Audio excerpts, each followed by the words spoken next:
In the long lists of the best supergroups of all time, there exists a band who, although now are often overlooked and forgotten,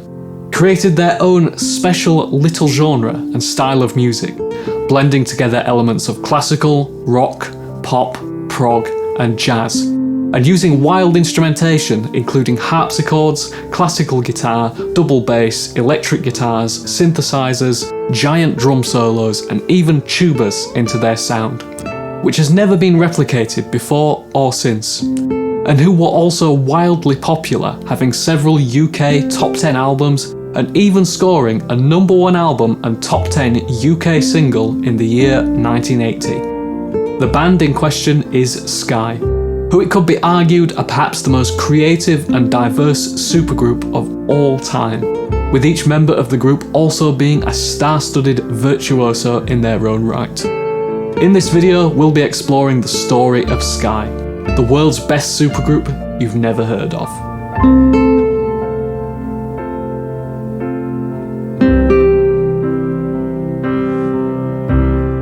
Our story begins with an album by Australian classical guitarist John Williams titled Changes, released in 1971, in which classical guitarist John Williams was accompanied in a session by bass legend Herbie Flowers, the man responsible for the bass on Lou Reed's Walk on the Wild Side, and whose credits and discography are essentially a who's who of all important musicians, including David Bowie and Elton John, and percussionist Tristan Fry, who apart from being a world-class orchestral timpanist, happened to be the timpanist on the orchestral sections of A Day in the Life by the Beatles, and who also played timpani and percussion on the soundtracks to several James Bond films and others. This session went incredibly well, with each member really enjoying the process of making the album together, with John Williams suggesting that they should all try and form a band together. This suggestion took several years to come to fruition, with each band member crossing paths and working together on several sessions, before this idea of forming a band finally began to seriously take shape after the completion of Julian Bream and John Williams' US tour of 1978, and the completion of John Williams' 1978 travelling album. John Williams and Herbie Flowers were the ones who first made the jump and decided that now was the time to form the ultimate 5-piece instrumental supergroup, inviting Tristan Fry, classically trained harpsichordist and keyboard player Francis Monkman, who, as well as being another session ace the pair had worked with quite a lot before the founding of the band, was also famous for being a founding member of Curved Air, an Australian classical session guitarist Kevin Peake, who had played with big names such as Cliff Richard and Tom Jones to join the band. Each member then wrote 2 songs and the band made a demo tape in order to try and find a record deal. This was easier said than done, however, as although each member was already hugely well established in their own right, no label was willing to take a chance on another big supergroup. This was 1978, the height of punk rock, and the days of groups like Emerson, Lake and Palmer and Yes ruling the world were sadly long gone. The search continued until the relatively small European label Ariola Records took the risk and signed the group. This risk massively paid off, as the band's first album, 1979's Sky, was a huge success and reached #2 in the UK albums chart. The album was recorded at the now legendary Abbey Road Studios and eventually became a platinum-selling album here in the UK. The album perfectly showcases Sky's unique style and gift for melody and harmony, with many original songs and classical adaptations, and the first of many long-form classical fusion prog rock epics in the form of the song Where Opposites Meet. A favourite of mine on this first album, which showcases the style and sound of the band perfectly, is the song Carry On, written by Herbie Flowers, which shows off every element of the band's unique style and sound perfectly. Beginning with some wonderful piano from Francis Monkman, along with a brilliantly simple melody from John Williams on his classical guitar, which is later built on and expanded by the heavy drumming of Tristan Fry and some great heavy guitar work from Kevin Peake. This is all perfectly then underscored by Herbie Flower's unique bass playing, which comes in at the start of the song and, like with everything else, gradually develops for one of the most lush and beautiful choruses of all time towards the end of the song. The group then supported their mega successful debut album with several TV appearances before embarking on a short 7-date UK tour in May of 1979, finishing up with a sellout date at the infamous Royal Albert Hall. The tour was so successful, in fact, that it prompted the band to do another tour in late 1979, this time consisting of 26 dates and also an extra special short tour of Williams and Peake's native Australia in early 1980. The band then returned to the studio to assemble what would be their second studio album, and quickly realised that they had far too much material for a single LP. So there was only one thing for it, and they decided to ambitiously release their second self-titled album, Sky 2, as a double album. This album is 2 LPs of non-stop bangers, including so much excellent harpsichord, drumming, synthesizers, tuba, bass, and electric and acoustic guitar, and it really is an album unmatched in scope and style.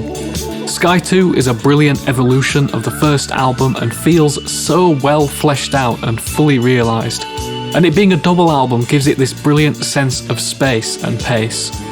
Personal highlights for me on this one have to be FIFO, a long-form epic about computers, Scipio, Hotter, Sahara, and the last song on the album, which is what Sky is most famous for and most well remembered for today. The song in question is Toccata, the band's arrangement of Bach's infamous Toccata and Fugue in D minor, which was released as a single in 1980 and was wildly successful, reaching number 5 in the UK singles chart.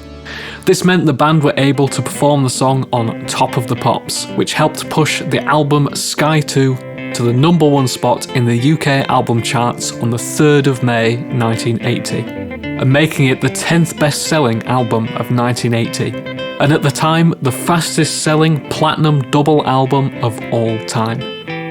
After another hugely successful tour of the UK supporting the album, Francis Monkman sadly decided to leave the band in the summer of 1980 with a very heavy heart to work on other projects. The rest of Sky, however, were determined to carry on and brought in new man Steve Gray into the band. Steve Gray, like the rest of the band, was a well-established session ace, leaning slightly more toward jazz than his predecessor Francis Monkman. And at this point he had played keyboards with the likes of Quincy Jones and Sammy Davis Jr. Steve also wasn't too keen on playing live, but absolutely jumped at the invitation to join Sky.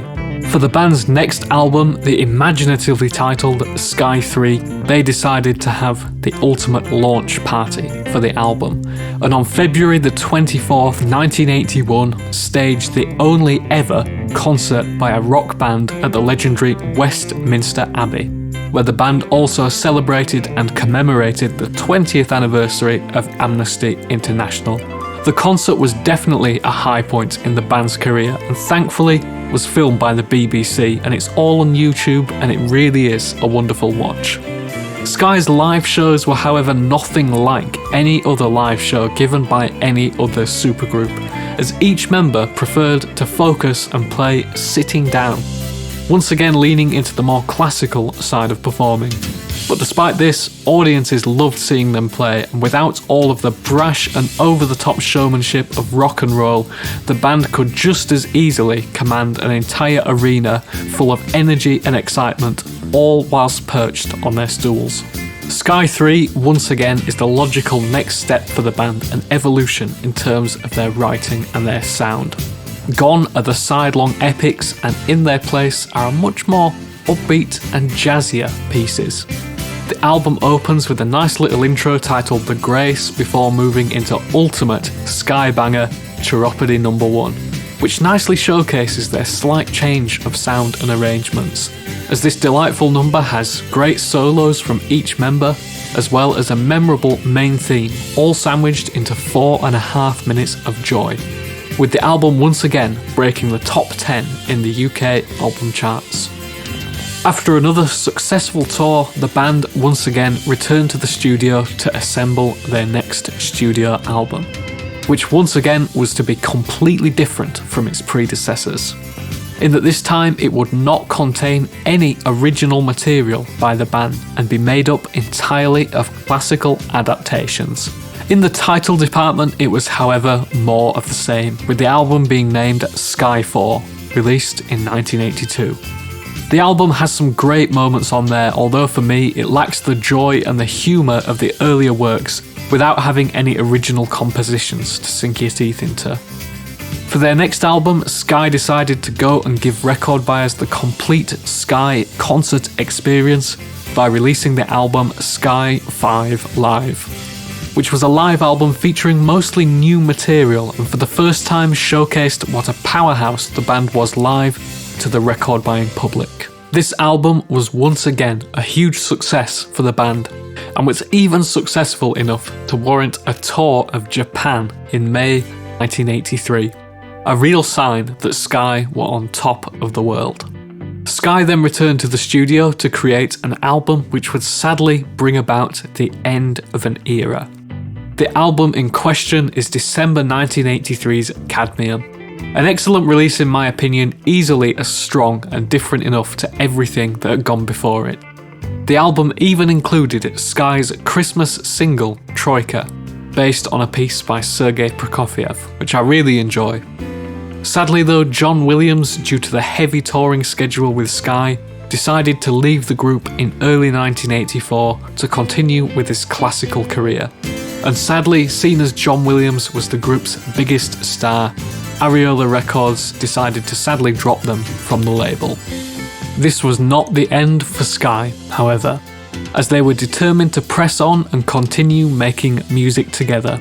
and recorded an album at Kevin Peake's studio in Australia titled The Great Balloon Race, featuring several guest musicians filling the rather large shoes of John Williams. Despite the album, released by Epic Records, oddly enough being a critical success, it floundered and the tour was less than financially successful, with guest musicians Nicky Hopkins and Paul Hart filling in for Williams on various different instruments.